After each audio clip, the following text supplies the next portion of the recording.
Hey, what is up guys, I'm KBHD here, and today we're going to be taking a look at this.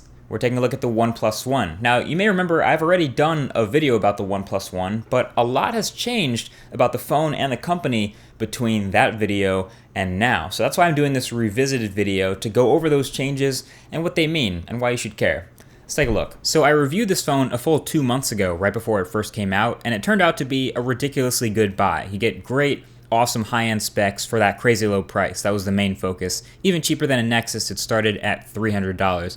But then the big question was, would CyanogenMod update this phone like a Nexus? I mean, it was basically a CyanogenMod phone. It runs the custom CyanogenMod 11S operating system, and it had a few bugs that I talked about in the initial review. Not gonna lie, they were pretty disappointing, but it was a question mark whether they'd fix them or not. So here we are 2 months later, and it turns out, yeah, these guys have been vigilant with squashing bugs and improving the performance of the software every week this thing exists. So I've gotten several software updates in the time since I've first got it, the first of which pretty much cured all the major bugs I talked about in the full review, and then the subsequent updates have further improved performance, bringing it to the smoothness level of a Nexus or a Google Play Edition device. And for those of us who have used CyanogenMod before, it's usually pretty fast, but for some reason, it never quite reaches or matches the stock Android experience like you get on a Nexus. But impressively enough, they've actually done that with the OnePlus One. It's really smooth now. So performance is fast, and all the bugs and issues I had before are gone. And it's even added some features. So one of the biggest improvements I like here in the building up is the themes store. There are a ton more themes than when I first got this phone. There was just a couple. And you can make your phone look like basically anything you want, from an LG G3 to a Samsung Galaxy S5 to Android L or anything in between. You can make a crazy hybrid Frankenstein OS. And all these themes are built into one big showcase or a catalog, which is pretty impressive to look at. And another thing I noticed that got a lot more sensitive is the screen off gestures, as they are more and more getting activated in my pocket. There's a double tap gesture to turn the screen on that, activated in my pocket once in a while.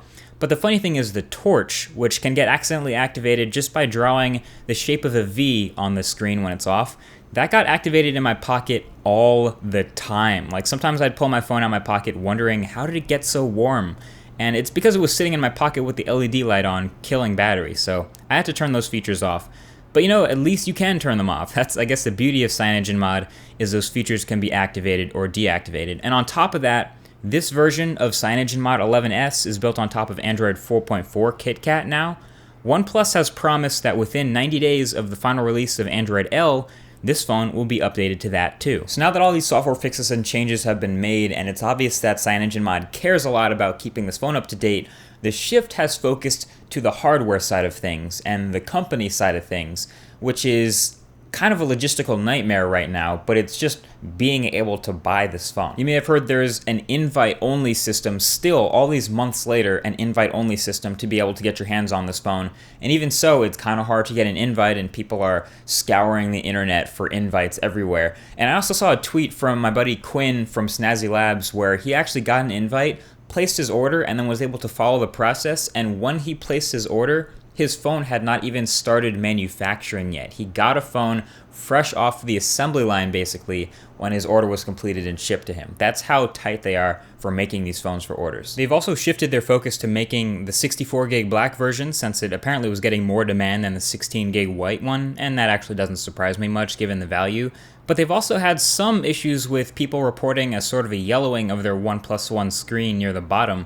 I haven't had any such issues with mine. In fact, I noted the color temperature looked a little warm anyway, but that's not a manufacturing defect, it's just a different panel. But the thing is, if they do ship out a phone with a defect and someone wants to return it for a replacement, they don't have any replacements. So yeah, it comes down to the scarce availability of this phone. It's a new company with a great product, high demand, low supply. I guess it's a good problem to have that you have so many orders that you can't even really keep up with everyone who's trying to buy these things, but at the same time, that's kind of annoying for a lot of people who really don't like not being able to buy this device and will eventually lose interest and move on to buy other things anyway. So of course there's all sorts of parodies and things like that.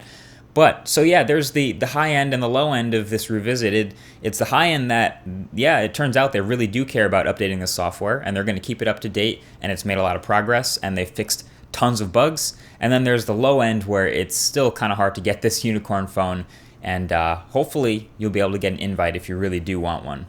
Spoiler alert, I do have invites. In fact, I have 100 of them, and I'm going to be giving them away on Twitter sometime in the next 2 days or so. So definitely follow there if you want to be in on that. Yeah, but that's about it. Let me know what you guys think of the OnePlus One in this revisited, and I'll talk to you guys in the very next video. Peace.